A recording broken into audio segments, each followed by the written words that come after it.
Hello everyone, welcome to the deep dive. Big conversation this week around the manager and what mess Liverpool seem to find themselves in, and because of that I thought it was important that we release the entire show on YouTube as a bit of a one-off. Obviously we normally give a clip from the deep dive show. It's normally around about an hour long every single week.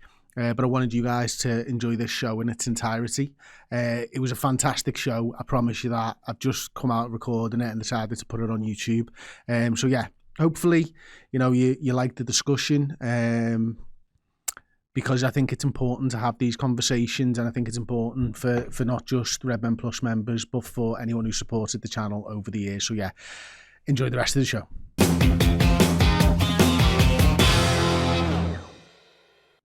Hello everyone, welcome to the Redmen TV and the deep dive. I'm joined by Mr. Josh Williams for this. A couple of mornings after the weekend before. Once more into the breach, my friend. Yeah, indeed. Let's plaster on a fake smile and go through this one more time. There are no fake smiles, of course. It's not what we do here. One thing I will say from the onset, I said a lot of mean stuff on yesterday's podcast, so I'm going to try and put the analytical head back on today. Spoke from the heart and from pure opinions yesterday a little bit more, so going to try and consider more of all of the argument and the over-encompassing things, around the manager and everything else. So if you think this is just going to be a hate piece on a Slot, from me, it's not going to be that.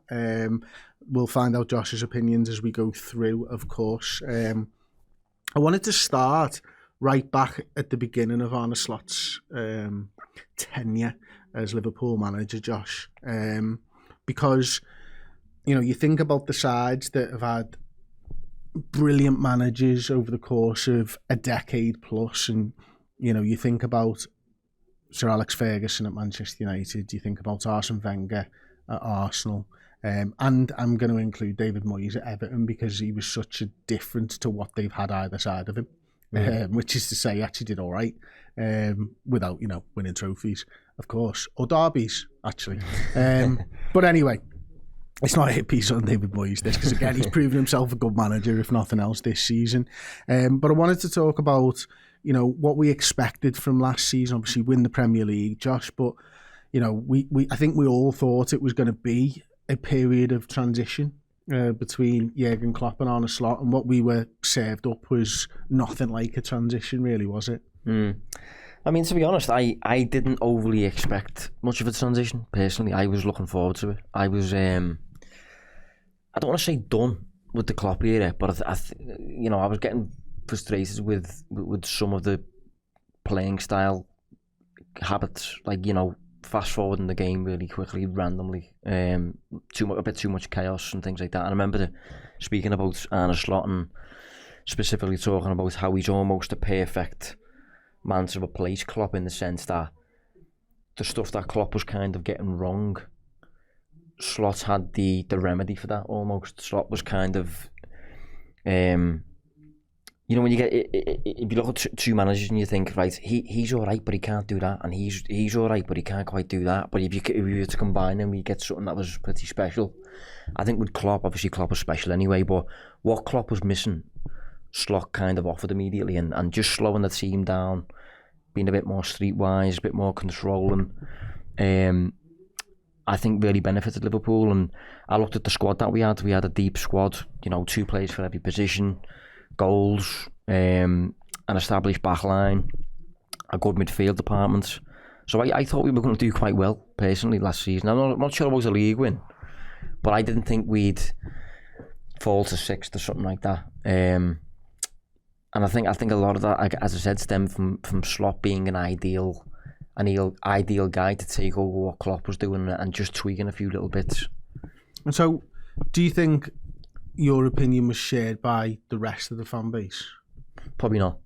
No. I think most people naturally looked at Liverpool's success over the course of an 8-9 year period and attributed virtually all of it to Jurgen Klopp. And I'm not going to argue with anyone who does that, because that's fair enough, to be honest. But I'm a big believer in the players being more important than the manager, generally speaking.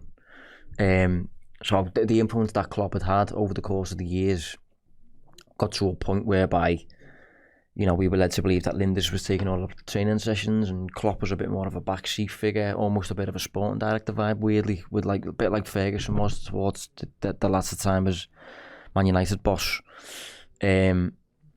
So that was where my thing came. I was looking at, you know, thinking like the players are the same, but the manager's going to come in who is a champion in his homeland, and he was going to just tweak a few things, but the players were the same, crucially. That was where my belief stemmed from, whereas I think especially on Merseyside, everyone has the belief that the manager does everything, and all the success stems from the manager. Hence why we're in this current spot where everyone wants him to get sacked. Mm-hmm. Okay, all right, so well, that's good to know. Do you think then, with that in mind, that probably most of the fans thought that, you know, we were in for a bit of a transition season last year, that we would have been more accepting of this type of a season last season than we are this season? I'm not sure on that. Because I think, me personally, if it was me and we were experiencing this season last year, I'd be far more in the camp of he needs to go because he's not good enough. But what I've struggled with this season is we have evidence that he's good enough. We have evidence that he can win in England. It's not happened this season. So I take your point. People expected the transition year last season, but that doesn't mean that people would have willingly accepted 6th for a year because Klopp's no longer here. They would have still looked at the evidence and been like, he's not good enough, get him out the club. And I think a lot of people as well were uncomfortable with the fact that he came from the Eredivisie. You know, it's a massive step up. A lot of people didn't know who he was, didn't arrive with much prestige and things like that. That matters in a lot of people's heads. So yeah, that'd be kind of my analysis on that. I think no matter what, if you're finishing 6th or something with Liverpool, when you've got superstars in your team, you're gonna get battered. I suppose the sort of flip side of that question is then, and it alludes to something that you said a minute ago, Josh, is, are you therefore surprised, having won the league last season, at how short the fuse has been this year? With the supporters? Yeah. Yeah, they have.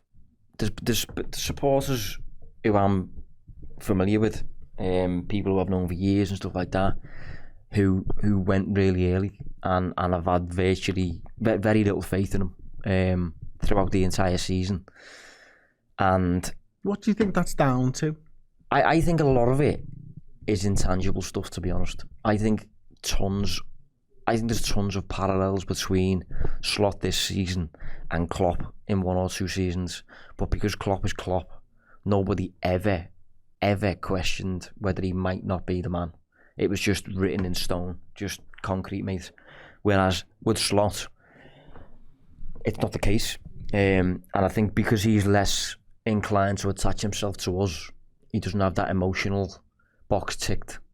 So a lot of people, when it comes to weighing up whether he's good or bad, stay or go, they're not bothered if he goes, because there's no relationship there. It's almost ambivalence. Yeah, he's just, and that's partially his fault, to be fair. He's come across as quite cold, quite black and white. I don't mind that, and I would have thought a typical Scouser wouldn't mind that as well. I would have thought a typical Scouser would be far more against someone like a Rodgers, someone like a Bobby Martinez, who will just sugarcoat the life out of a load of nonsense. A Slot will say it how it is, and I would have thought that would come across well. But because nothing technically has changed all season, he keeps just saying it how it is, and people don't want to wear it no more. PSG, low blocks, set pieces. He's just telling you what the problems are. But and the problem's the same this week as it was last week and the week before and all that. But because he keeps saying it, he's lost a lot of people. Do you not think, I'm quite surprised by you saying there that, you know, you're quite surprised that Scousers don't or didn't like the fact that he says it like that, because I think as a Liverpool fan, and most Liverpool fans would be of the belief that, you know, the manager, as you mentioned earlier on, is like the figurehead of the football club. You know, and we've been blessed with the likes of Shankly and Paisley and, you know, Jurgen Klopp in the modern day, of these people who we treat like gods Yeah. And so I'm surprised by you saying that, because I think the person is as important as the tactician or the football manager himself, because I think in a day and age, for me, where football players and managers live on a different planet to us because of the money. And, you know, I think back to, you know, a conversation that I had with Lucas Leiva and Gini Wijnaldum years ago, where we spoke about this on the podcast yesterday, so apologies for repeating myself, but Wijnaldum said he didn't really feel anything for Liverpool a few years ago when we interviewed him. And we said, like, well, where'd you live? And he's like, Formby. I was like, you don't know Liverpool. He said, you know, I prefer Newcastle. I said, where'd you live? City centre. Well, you get a vibe for a place when you live in the place. Yeah. I will circle back around to the point here. And Lucas said when we visited him, he used to tell players to live in Walton. You know, get a vibe, get an understanding of the people and understanding of the city. And I think there's a detachment there with not just Arne Slot, but the players themselves, because, you know, whether this is right or wrong, you know, they're on a completely different planet to us monetarily, fine, no problem. But actually there might be a small part in where Kirby, the training ground, is now, because you've put this outside on the outskirts of the city, which means that the players live in Alderley Edge and Knutsford and places like that that are within maybe 20 minutes, but aren't Liverpool. How are you going to go to ride or die with somebody when you don't know them? How are you going to run through a brick wall when you don't get a feeling or a vibe of the city or something? Do you know what I mean? So there's certainly a detachment there, and that detachment, I feel, is felt with Arne Slot as well, in terms of we had this fucking trust and this bond with Jurgen Klopp because of who he was naturally as a person. That it's unfair to ask Slot to be that when he's not. You don't want him to be something different, but somebody with a bit more of a presence when he walks into the room could have been a better fit. Yeah, I mean, to be fair, to clear that up, what I mean specifically in relation to his honesty, and when he says, in that regard, you're absolutely he says it how it is, and there's no sugarcoating. It's quite blunt at times, but I think it's that part that I thought Scousers would appreciate, because we don't like to be kidded. You know, we don't like to be taken for a ride. We're very on top of that sort of thing when we feel like bullshit to bullshit. Exactly, yeah. So I would have thought he'd score points with that, and maybe last season he did, but I certainly like that. Yeah, I do. But we've seen that become a negative on the back of him losing matches. If he's no longer winning, it's like one thing I found that really frustrating is that a lot of the stuff he did last season, he's still doing this season. But now it's a problem, then it wasn't. And it's what's flipped essentially is the results. You're no longer a league winning team. You're now 5th, 6th best in the league. And it's that what's changed. But on the back of that switching, suddenly a lot of the stuff that he did last year, you've actually got a problem with all of a sudden. So I think tons of the issues are to do with Slot the person. Sadly, don't get me wrong, the team don't look particularly well coached at the moment either, especially against Spurs, and there's issues in there. But I think the people who are really heavy on Slot out, and specifically the people who are also really heavy on Alonso in, I think have an underlying craving to feel something. An attachment. For the guy who's in charge. They need to relate to him. Mm-hmm. They need a Klopp element in there. They need a Gerrard element in there. And I said it wasn't going to be a hit piece for me on Slot, but I understand that. So do I, yeah, I get it. And what I will, just quickly, I understand it and I get it, but part of me is a bit like it doesn't really matter, you know. Like, you can get Gerrard in by all means, you'll feel love for him. The bottom line, no matter who you're appoint, is the results on the pitch. 100%. That will dictate everything. So you can get in your best mate, you'll feel a lot for him. If he loses a few games, you'll hate him very quickly, trust me. So that's what matters the most. Don't forget that the product on the pitch is the priority. Yeah, okay, I get that. I also think there's a word that I think we need more than anything, and that is identity. You know, and it's felt like for the last 10 years, our DNA, our identity has matched perfectly with the fan base. And I don't feel at the moment that this team, its DNA and the manager inclusive of that, and the people in charge as well, are matching well with our identity as fans and people. I agree. Yeah. That's one thing I've been wondering with, like, the FSG approach to business, player sales and things like that. Getting back Edwards and installing Hughes, Julian Ward comes back and all that sort of thing. That kind of structure is in place to be really cold towards player sales. 30-year-olds. Yeah, and contracts and things like that. So Harvey Elliott kind of gets frozen out, and it's because the club want to flip him. And it never happened under Klopp, because Klopp wanted to keep him and he didn't allow it. And he believed in his group of players. Yeah. Tyler Morton gets flipped. Curtis Jones might get flipped. I wouldn't be that surprised anymore, to be honest.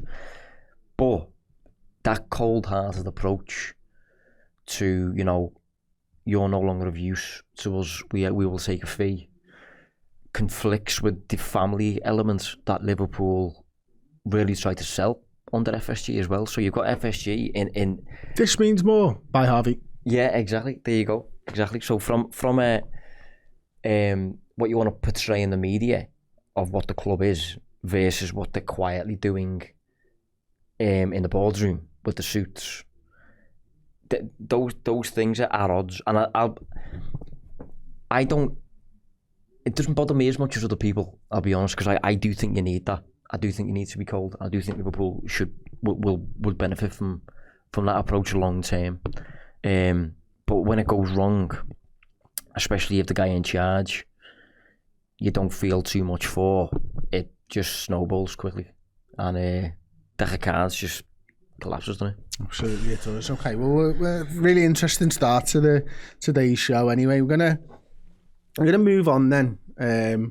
We've spoken about the problems that Liverpool have had pretty much all season long, and certainly Arne Slot has spoken about the problems that Liverpool have had all season long, and he's right to point out those problems time and time again as well. But we'll start with probably, I think, maybe the biggest in Diogo Jota. We won't dwell on it. We know that will have shaped this squad this season, and maybe rocked it to its core as well.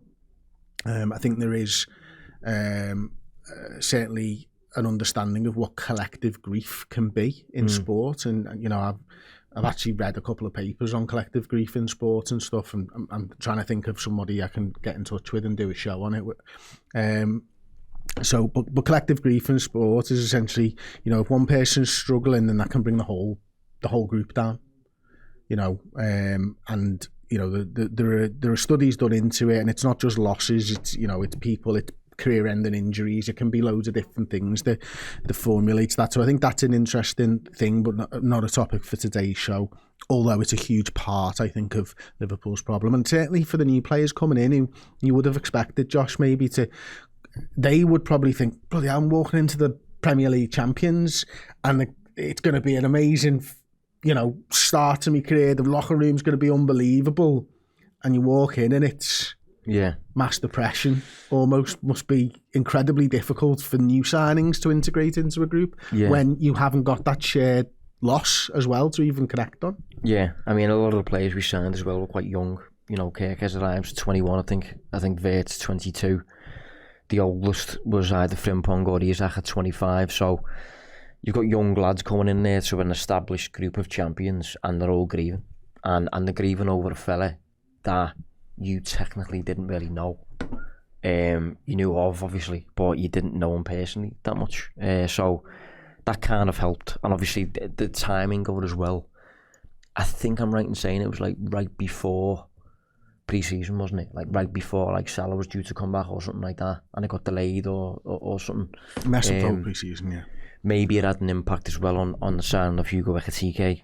Suddenly we need 2 number 9s. If Liverpool had time to weigh up things properly, like the way we know Liverpool do, would they have done something differently regarding the business that they ended up conducting? Because they obviously forced into a bit of business there, because there's suddenly an attack like that they didn't anticipate. So it does have to be flagged, not only emotionally, but also in terms of how that has a ripple effect on your decisions and everything. So, yeah. So one of the others is probably, it's easy to look back on last season's transfer window now with hindsight being 2020, but very much there was a lot of transition of players and profiles as well, Josh. Yeah, I mean, I've said a few times since, I still stand by every sale. I think every sale was good. The problem I've had is the way in which you then replaced those players has resulted in the upheaval. I think if you I mean, the example I always use is if you sold Sadio Mane and replaced him in the same window with Luis Diaz, you're not really experiencing any transition, because it's like for like. So everything around that player should remain the same, but it's you're minimising upheaval there by getting in a like for like. What Liverpool have done is, you've sold Trent, you get in Frimpong.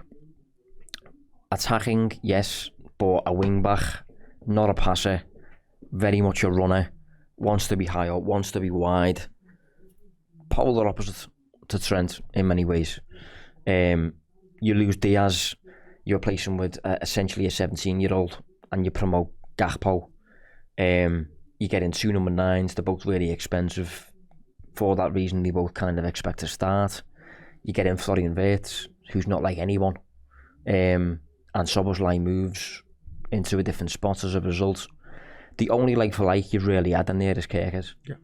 And I think Kerkez has been good. I think he's had a good season.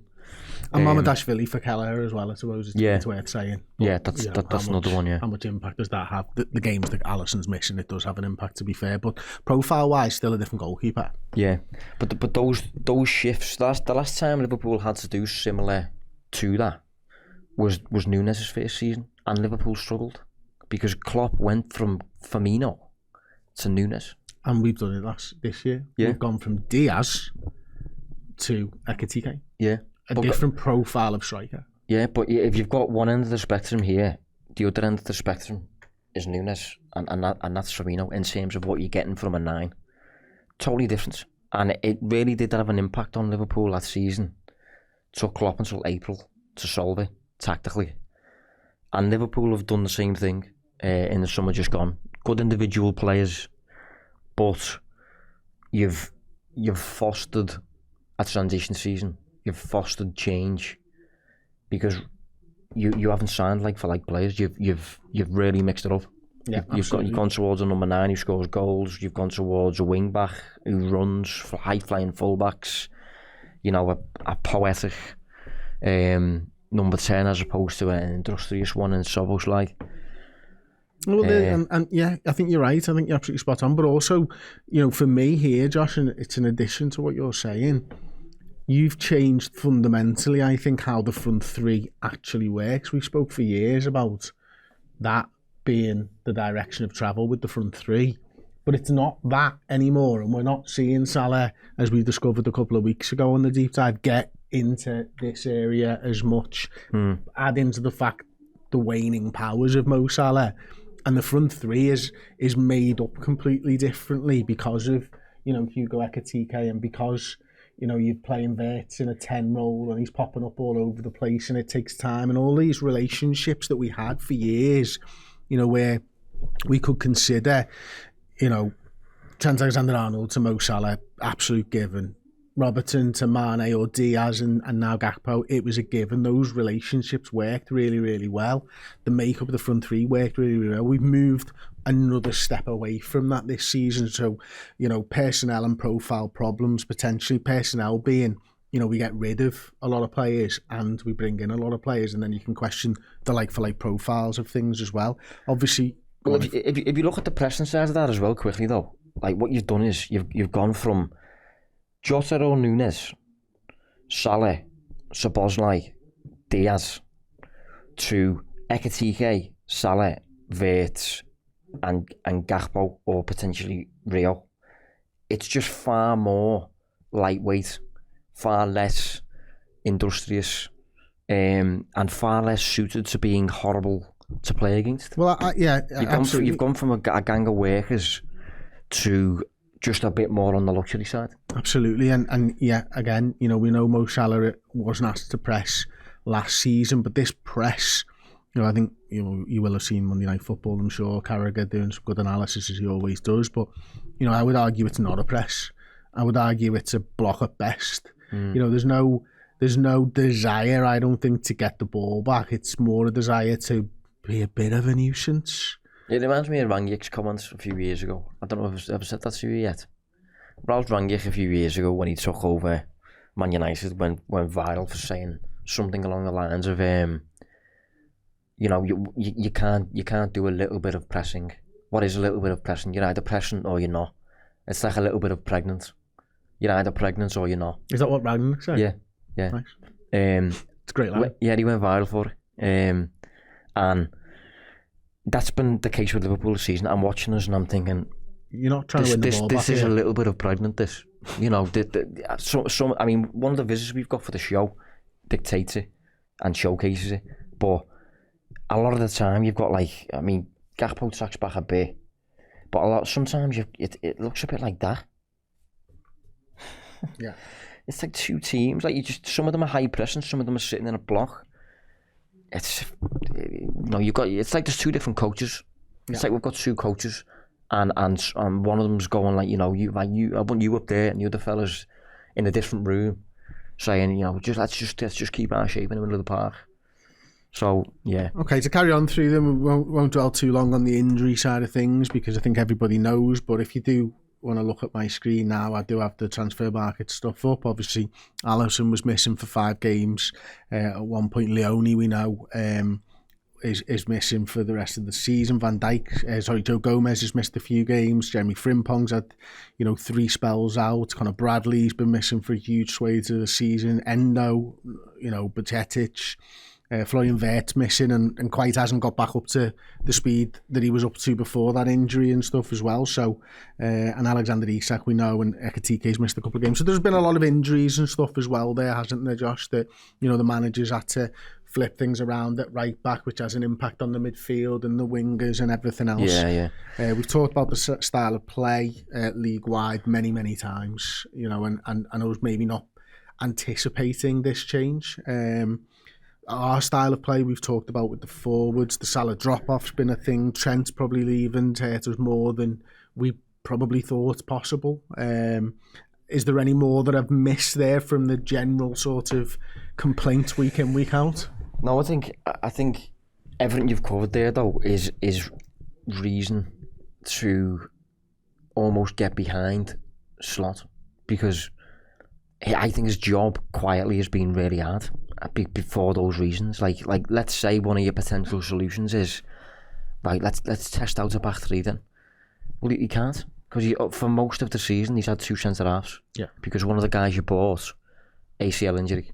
That's just so unlucky. So the idea of a back 3 is gone out the window. You've played a million different right backs. I think at last count I got to 7. Yeah. One of the commentators said the other day that I think in our last 7 games, I think we've had 5 different right backs. Wow. I think he said that. The product on the flanks has been really, really lacking. Salah goes from 47 goals and assists last season. He's currently on 11 now. That's a serious drop off, and it's normal for a 33-year-old to experience that. So Liverpool getting Alexander Isak maybe as a bit of insurance for that. Isak breaks his leg. So as he scores a goal. Yeah, McAllister. That he needed. Yeah, McAllister, I mean, arguably the best midfielder in the country last season. Yeah. Someone put it to me today in a WhatsApp space jammed. Yeah. I compared him in a piece today to Joel. Suddenly looks like Joel. I read that piece on your Substack actually, and I was going to ask you about that, because there is one more sort of thing that we've not mentioned here, and I think you do a really good job of covering it in your Substack, and that is this sort of, the start of the season where we're winning games, but then we start to lose games, and then Slot then almost has to change the style of play to a low events game. Yeah, that's another part of this, isn't it? Yeah. Well, that was the period that I felt was necessary in the end. I mean, we conceded, what was it? 10 was it? 10 in 3 games against Forest. PSV, Forest. City. Yeah. That was a real punch in the face, that. So on the back of that, if you just keep doing the same thing, you're absolutely nuts. So on the back of that, he did change quite a few things. Liverpool became more watertight, I would argue, in terms of chances conceded and stuff. But to get to that place, Liverpool sacrificed entertainment. Liverpool sacrificed flair, yeah, and it became really boring, really predictable. And the defence got quiet, but so did the attack. So the honours to-do list, and I remember talking about this on a few shows, next on the to-do list was keeping the defence quiet and making the attack busier. And it's since then, maybe you could argue, we've almost gone back to what we were earlier in the season a little bit, where we're now losing games again. It's a bit basketball again, but it still feels a bit boring too. So yeah, he did half a job. He did half the job, and we were moving towards something that was encouraging, albeit a bit stale.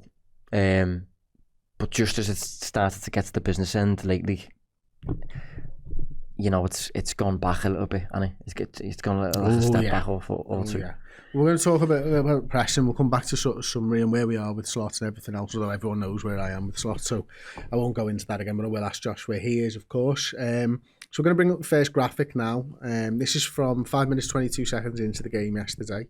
Another change of shape from Liverpool in the defensive side of things. You can see Florian Wirtz up top there, with Cody Gakpo, who's playing as the centre forward, Frimpong, Gravenberch, McAllister just off screen, man marking somebody, and Rio and Gamoa in a 4-4-2. Now, there was a bit of a press here, to be fair, after the goal kick, because it's already gone out to the centre back at this point and back to the goalkeeper as you could probably tell, the eagle-eyed amongst you, by us having two players in the penalty area.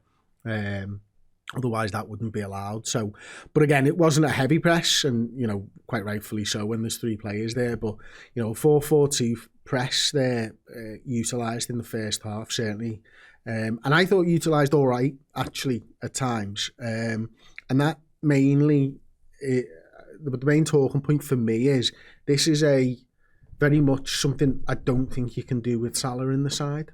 And it feels like we are 7 months into the season and still trying things, and that's a surprise to me, really, you know, because when I brought this up as a topic, Josh, your first protocol, well, they're going to throw that out when Salah comes back in. And they are. I think by now, I mean, we're mid-March. By now, I would have expected us to be on our way towards the eventual destination, the new destination, if you want. Like if you go back to that Klopp Nunes season, the time that Trent started doing inverted fullback stuff and Liverpool went unbeaten, I think, for the final 10 games of the season or whatever it was, that was April, the very start of April. Was that the Arsenal game? Did that kick that off? Yeah. Was it 2-2 draw? Yeah, that was the Arsenal game, yeah. Up until that point, Klopp tried loads, you know, Persetic came in for a period and all that. And I think Liverpool started to move towards being a bit of a lower bench game and being a bit more watertight on the defensive end. And I would argue Slot got to that place of improvement earlier than Klopp did. In Klopp's difficult season, I think I wrote in a piece today that between the 21 games between the PSV loss and the 5-2 win over West Ham a few weeks ago, I think we played 21 games and we only lost 2 of them. Both of them with an extra time. Whether you enjoyed watching it or not, that's improvement. It was improvement, but what I worry, my main worry is the recent dip all of a sudden. So you were gradually climbing like that, and the recent dip has gone a bit like that, and if you look at the way the season is going to end, I'm not sure about Galatasaray. City away in the FA Cup, and we've still got to play Chelsea, Villa and Man United before the season ends, so it remains to be seen whether we'll get 5th. I think we will, but I don't think it's going to end with people at the very end of the season being like, there's a foundation. I think he's all right there. I think we can give him another 6 months just to see how we. I think it's gonna end with everyone really detached and tuning out, because I can feel myself doing it, and I'm probably a bit more invested than the man on the street, and I can feel myself tuning out. Don't know if you're like that. No, not in terms of the football. I do think that Liverpool needs to change manager though. For a multitude of reasons, and identity being one of the ones high up the list for me. I'm trying not to base my analysis on results. I'm trying to base my analysis on performance. I don't think I've seen an improvement in performance. You know, I said in the podcast yesterday that transition season to me implies an improvement throughout the season. I still think we're trying to find answers, never mind anything else. I still don't know, you know, 1 week we're pressing, you know, in a 4-4-2, the next it's blah, blah, blah, next it's a low block, and we're struggling against every type of team. So for me, I don't want to dwell on that side of things, but, you know, I've said my sort of piece there. What I will say though is that the players are the same. So as much as it's a transition year, and as much as we want him to find a solution, he's been managing the same players all season. And you could argue the players he's managing now are worse than earlier in the season because Isak's injured, Leone's out, Bradley's out, doesn't have a right back and stuff. So, you know, it's difficult to find a solution when you're in this position because the players aren't like, do you know what I mean? The flip side of that though is you could have stopped after the players are worse, because I do think you could look at the players that are fit and available and they're worse than they were at the start of the season. Yeah, because that for me is a coaching thing. You know, systematically. You know, Carragher talked about Gravenberch's position on Monday Night Football last night, it being too deep and stuff, and it's mind-bogglingly deep at times. It's not something I'll be honest, it's not something I've noticed throughout the course of the season. So, but you know, that's the art of it though. The art of it, if you're the suits, is you know, looking at all of this nonsense on the pitch, right? This is all of Liverpool's issues, and being able to go, right, coach, players, director coach, of football, and director of football, and being able to go, right, who's got more blame? Yeah, and if you only look at it realistically and you go like, right, one or two issues with the coach, but that's not enough to sack him. So if we fix all of these issues, get rid of the player issues, the coach will probably look better. You know, that's the art, and I think that's what a lot of supporters struggle with, especially if they don't like him or feel particularly attached to him. They're going to look at it, especially in England, especially on Merseyside, and go, right, we're shit. Coach. Yeah. Just like that, just as simple as how people do it. And I mean, it might turn out like that. It might turn out like Slot does, just take the flag and leave. But there's more to it. There's a lot going on. Another question, obviously I spoke about that graphic with the 4-4-2 press and stuff like that. Now I asked the question, is this what maybe a post-Salah Liverpool looks like, with, you know, you got Wirtz and maybe Ekitike. You know, obviously I've just said post-Salah, so I won't use Salah in this one. And then it's sort of sitting back into this. The other thing is, does this guy stop us from doing that? Salah? Yeah. Because we know that he's not the presser. And if we had two new, pacey, strong, 25-year-old Luis Diaz type players on the wing, is it not the 4-4-2 mid-block? Is it just the profile of player isn't right with Gakpo and Salah and Ekitike right now, that we can't go and win the ball back high? It's difficult. It really is difficult. I would like Liverpool to go back towards being a really dominant team, and being the dominant side consists of pressing high and being intense and doing less of this mid-block stuff and low-block stuff. But at the same time, you have to appreciate the current weird nature of the league, where everyone's just volleying it long. It's mad. It feels like we've gone back 15 years a little bit. And good volley, by the way. Yeah. That's less of a problem if your defenders can just cope with that. Van Dijk 5 years ago probably would just be sound with that. Now, but we moved to a Frimpong style defender. I wonder if Van Dijk now is kind of, you know, maybe last year, early on, has been in slots here and has said, like, I'm getting on a little bit, I could probably do with a bit more protection nowadays. That's why we keep the +1 at the back.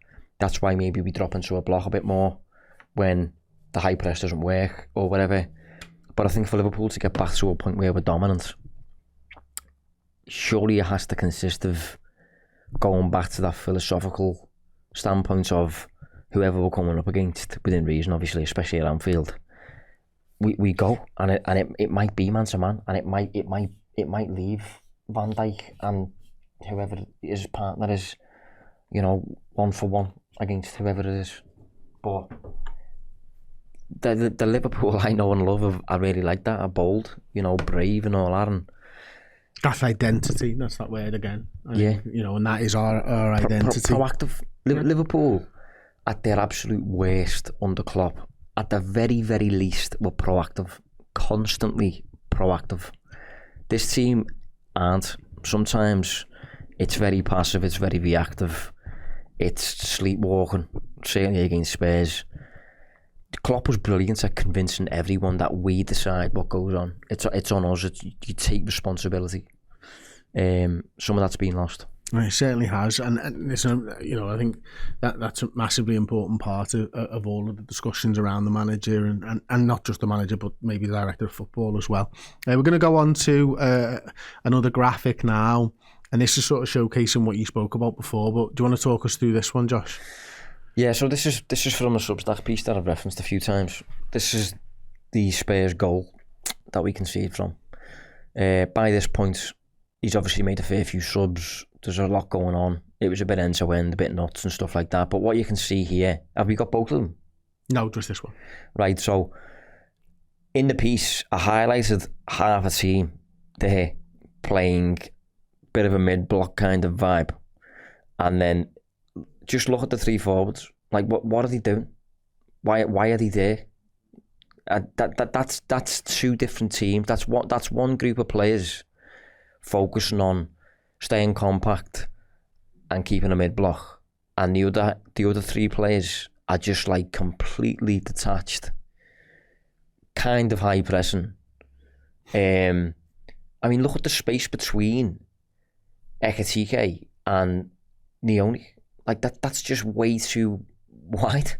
If you're either getting back in, Ekitike, Salah and Jones are either tucking in and being in touch with like the referee, or Van Dijk is pushing everyone towards the referee and you're climbing that way. But you can't do both, because what that results in is a complete lack of compactness, and you're torn between identities. You've got a high press kind of going on, but a relatively deep defensive line as well.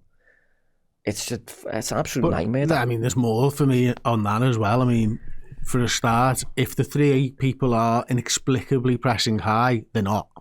They're just stood high up the pitch. They're not doing anything. The goalkeeper's got loads of time. And also, how the hell do you concede from a long ball with that? Yeah, I know. Look how many is the two of them and 7 of us. Yeah. I mean, we concede. The player who ends up... The goal kicker, from memory, is relatively central, but the player who ends up in the aerial duel from that is Robbo somehow. Wild. You know, it's just a mess, and that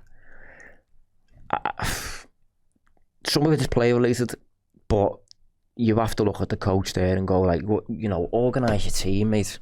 Yeah. Do you know what I mean? Absolutely. But despite that, what I will keep throwing in there is some of these guys don't want to defend, and I don't just mean Salah either.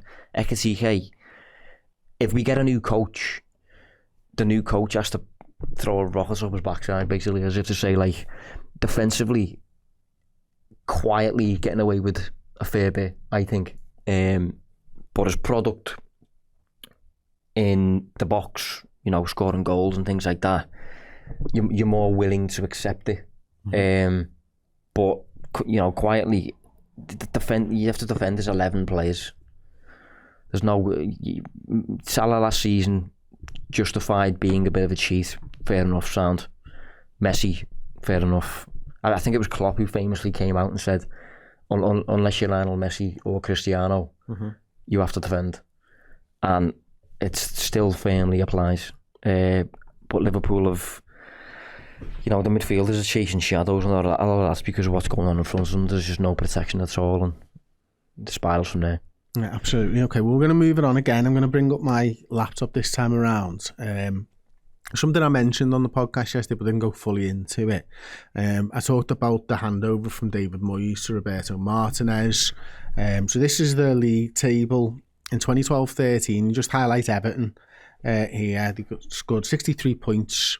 They scored 55 and conceded 40 this season.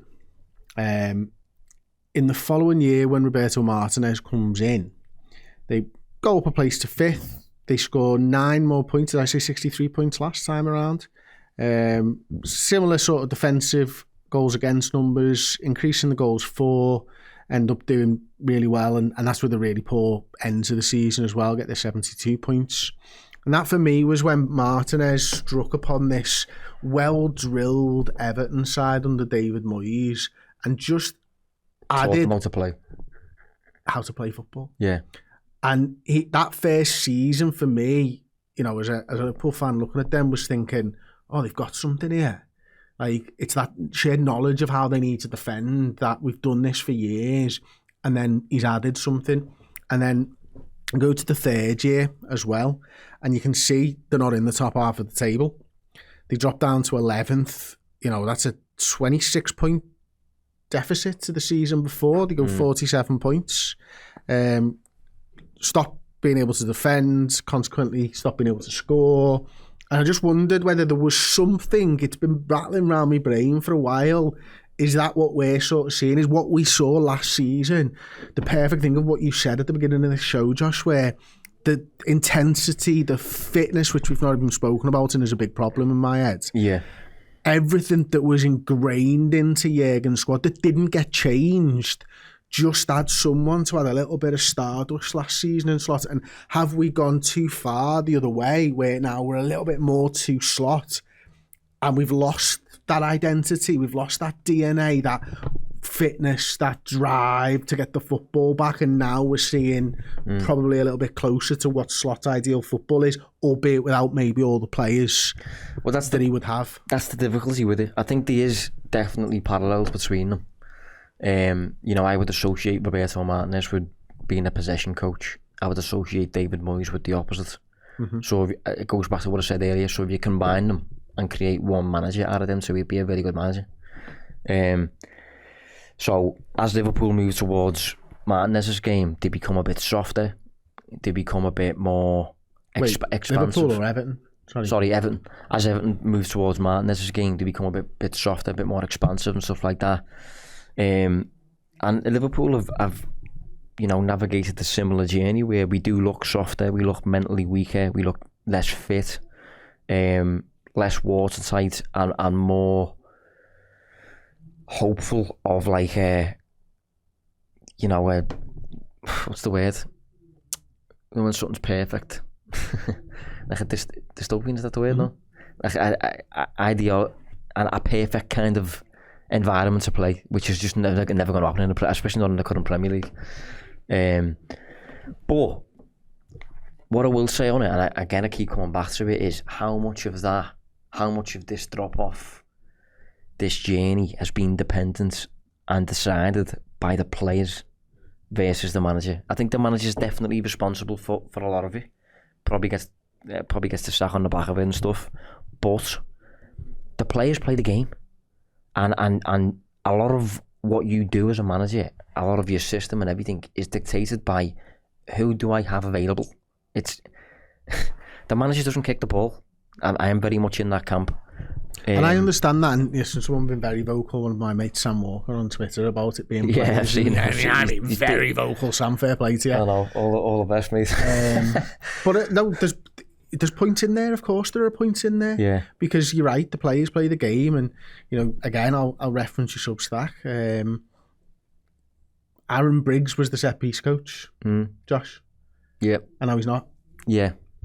And that's because it does get to a point where, regardless of whether he's unlucky or not, you gotta just leave, Annie. I mean, he's gotta just go. And I have reluctantly moved towards that perspective, really, where about the manager, kind of, yeah, where, you know, I just don't really, I don't know if it's worth persisting into the new era, as in next season, even with the squad fixed, just in case you don't get off to a flyer. Because if his first defeat, it's going to be toxic, and he could realistically just get sacked in October anyway. By then, Alonso's maybe off the market, Nagelsmann's maybe got a club or something. And another thing as well is, let's say Slot turns it round with a new group of players and we get back to what we were and stuff like that. Great, but there's a risk attached to that, and if the risk pays off, I don't think Slot is like, you know, Guardiola level, Enrique level, Klopp. It's not like you're giving Jurgen Klopp every chance to turn it around, because Slot's just ultimately, for me, not quite on that same level as him. So, albeit much earlier in a career. Yeah. I mean, don't get me wrong. I do think he's really good. I do rate him higher than probably the large majority of people. But what I'm saying is that the patience that you're affording them, because of the toxicity and stuff like that around it, I'm not sure if it's worth. Yeah. Do you know what I mean? Yeah, absolutely. I think you've summed it up really well. Okay, one thing that we saw overnight, I think it was, I'm just going to go to Twitter from somebody, but apparently there was rumours of this. Al Hilal reached an agreement with Richard Hughes to take on the role of sporting director for Al Hilal club. Terms have been agreed upon by both parties, with only the contract signing remaining. In the event of signing, Richard Hughes' assistant team will begin working immediately with him, starting his duties next summer. Bit of a surprise, but, you know, Liverpool haven't poo-pooed it as far as I'm concerned, which is strange. Yeah. Maybe they don't feel the need to. I don't know. Yeah, I don't know. I mean, I'm inclined to believe it, to be honest, because I think to someone like Richard Hughes, it probably is predominantly just a job, and he's probably going to be better paid and more well off in Saudi versus the Premier League now. So I think given that, you'd naturally be interested in it because of what it would do to your life, sort of thing. But I think his job at Liverpool's only half done. So if that does happen, I would like to think he'd finish the project first and then get off. Like, obviously, when he first comes in, you've got Salah's contract, you've got Van Dijk's contract. We've just extended Alisson, we've just extended Gravenberch, Szoboszlai you're working on. We do a transfer window that obviously is only half finished because you've still got plenty of other voids that we've highlighted constantly to address. You know, he did half the business we needed to do, and we've suffered this season on the back of it. So I think there's still plenty of room for him to set Liverpool up first before he goes and takes another job. I can't see it happening like before. Surely he wants to put Liverpool in a better place first. You would hope so, certainly. But, you know, it does make you wonder whether Liverpool think we spoke about it, whose fault ultimately is it? Do Liverpool think the coach is good if he's given the right tools? Does Richard Hughes buy the players? Is there as much discord between the manager and the director of football as us fans actually assume? Or did Richard Hughes go out and go fucking rogue last summer, and Slot's come back and been like, the fucking hell have you left me here? Fucking half squad, lad. Yeah. You know what I mean? So it's really interesting. So, okay, one final thing. I got an email this morning from a fella called Josh. I don't know whether it was you. It wasn't me, no. It wasn't you. He says, "Hi Chris, huge fan of the channel. Wanted to send this email to get the thoughts of yourself and Josh Williams following last week's deep dive. I agree that under Slot this side would need a great deal of surgery in the summer. I have, however, been thinking about the prospect of Alonso.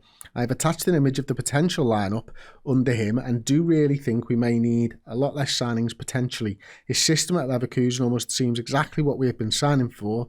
I know traditionally a three at the back is not a Liverpool system, apart from the mid-90s, under Roy Evans, and that ended up with 2 managers. Maybe we're heading there, Slot and Alonso. Anyway, he didn't say that. I know traditionally 3 at the back is not a Liverpool system, but the way he used it at Leverkusen was attacking and entertaining as well as functional. Apologies if I used the wrong email address. I probably didn't read that bit, but it's fine. You got the right email address, just well played. So, the team that he's given me was Alisson goal, Jeremy Jacquet over here. You can see Virgil van Dijk, new centre-back, Frimpong, Gravenberch, defensive midfielder, Kerkez, Szoboszlai, Wirtz, and whoopsie-daisy Maisie. I don't think I've ever said that on a show before, and I wish I'd not said whoopsie-daisy Maisie on a show. Alexander Isak. Thoughts, Josh Williams? Well, I think first and foremost, appointing Alonso doesn't necessarily mean 3 at the back. He's not Amarim. So he used 4-4-2, for example, at Real Madrid. To great success. Up until the second. Well, he was actually doing okay. He was doing okay. Just a mad club, aren't he? Yeah, just a mental club. But he's not, you know... Not wed to it, is he? He's a bit more Ancelotti. Yeah, a bit more players over system. Yeah, appointing Alonso does not automatically mean back 3. That's a really important original point. But having said that, because of the fullbacks you've got, and because you've got Wirtz in there, who Alonso's worked with, I do think there's scope to move towards that. You know, I think that'd be interesting. Like, I think if Liverpool signed Alonso, got him in, I wouldn't be that surprised if suddenly Liverpool explored it, started exploring centre halves. Does it extend the career of this man? Probably, yeah. Yeah, it probably does. But we were led to believe, you know, weren't we, that like Real Madrid weren't really in for Dean Huijsen until they were. And I think that came on the back of Alonso kind of asking for him or for someone. So, yeah, that would be interesting. I'm generally not the biggest fan of back 3s. I would rather Liverpool didn't go down that route. But obviously, as you say, Van Dijk's 34. We've got really high-flying fullbacks all of a sudden. And because of the window we experienced last year, we do weirdly now have a squad that kind of is moving towards a back 3 system. I hope that was the plan. Because if we've just ended up there, that's really not a good sign. Oh, it's terrible. But yeah, we've been talking about wingers all season as a problem. Salah's 33, Rio's 17, Gakpo is very frustrating. There's no backup for Salah. A wingerless system is a back 3, so I can see the logic behind it. Maybe Alonso would do it or whatever, but I don't know. It's an insistent month away up. Yeah, it very much is. I think, listen, obviously with the Jacquet signing, Ibu's still up in the air, etc., etc. Personally, personal preference, still just go out, buy 2 new wingers, make sure they can fucking run for 90 minutes, get the fitness up of the squad, don't get injuries, try and keep everyone in a good place. You know, there's loads of things that would make Liverpool better. That one with the three up top, I love it more than anything. I loved it, you know, 4-4-2 and 3 at the backs, and we've seen it all, but that nothing's beaten 4-3-3 for me nowadays. What I would say is that would be essentially your attack, and that would be your safety net. So it's obviously not as simple as this, but do Liverpool have enough goals across those 5 players to win a league title? Because if the answer is no, you've got a problem. I think the answer is no. So do I. But if you were to put Ekitike in and do something like that, you're getting closer to it. Yeah, maybe put Szoboszlai there or something. You may be getting closer to it. Yeah. Because then it's that. Yeah, you could do that as well. There's different ways of doing it, but that's one of the issues I have with back 3s. You just one of your 10 outfielders, 3 of your 10 outfielders are kind of guaranteed to be centre backs who are the least dangerous players on the pitch. And then on top of that, probably 2 of the players occupying the final third, where you've usually got 5. 2 of them will be wing backs. Wing backs are not really that dangerous generally. I mean, obviously there's exceptions to that, and these 2 are more dangerous than most, obviously. But you know. You're not getting goals from them? No, I would just... You're reliant on the goals from these three? Yeah, I would just rather players who score more. Players who are more dangerous and stuff, and yeah. It was an interesting question, Josh, and I think we both can see the way the squad's going, the suitability of such a system, but I think both of us would rather not. Just give us Firmino, Mane and Salah back in the pumps, please. I think we'd be sorted, wouldn't we? I think those three, funnily enough, those three would mask all of this season's problems. There wouldn't be any talk of the manager if we had those three players in their pumps, but we don't. And to be fair as well, again, and this is another little line from my piece, Klopp had that. So when Klopp was going through a really difficult spell, you're still leaning on ultimately peak Van Dijk, peak Alisson, Salah, Firmino, Mane. Whereas now, Slot's going through a transition year, struggling, it's really hard. Not as many leaders. Nowhere near as many leaders. Nowhere as many leaders, and Isak's broken his leg. Salah is not the force he was. Van Dijk is not the force he was. Alisson, similar. Robertson's out the team now. Trent's in Madrid. So it's a hard season for him. Honestly, I don't think we can underestimate how difficult it might have been, his job this season. So just to sort of summarise then, just for everybody, obviously I said my piece earlier today. I've said my piece on the podcast. Everyone knows where I stand with the manager. You said you've sort of creeped over there. Are you at that point where you think just may as well? I don't think I'd do it like now. I think I'd still. I mean, there's like 8 games left. I don't really think there's too much value in doing it now, unless things get really toxic and you maybe want to reach out to someone like an Alonso, which you could do. If, for example, you just gave Gerrard the job for 5 games, you could publicly reach out to Alonso, start speaking to him. Then, when speaking to him, if you want to give him the job, you can speak about right, who do you want? Do you want to play a back 3? We'll get another centre half for you, and you can get them ducks in a row. But I think Slot's gonna probably get us till the summer, and I think at that point, as it is now, with the recent dip in form. I think we've lost 2 and drawn 1 of our last 4. Galatasaray, Wolves, Spurs, bad. 1 point from Spurs and Wolves is terrible. Yeah, so I think I still predominantly think that the headline issue is the players. I think we've got bigger issues than Arne Slot. But because of where we've ended up, I really can't be bothered with the circus that would just follow any potential Slot revival over the next 6 months, which could still end up where we are now, where he gets sacked anyway, and Alonso's maybe gone somewhere by then. So, yeah, end of the season, I would probably just shake hands. Okay. Well, there you go. That has been the deep dive for today. Thank you very much. Really interesting, far-ranging show again. Thank you very much for subscribing to Redmen Plus, of course. If you haven't downloaded the app already, get on the app. It's absolutely fantastic. Get it from your app store. I've been Chris Pajak. That's been Josh Williams. This has been the deep dive, and we'll catch you next week. Ta-ra.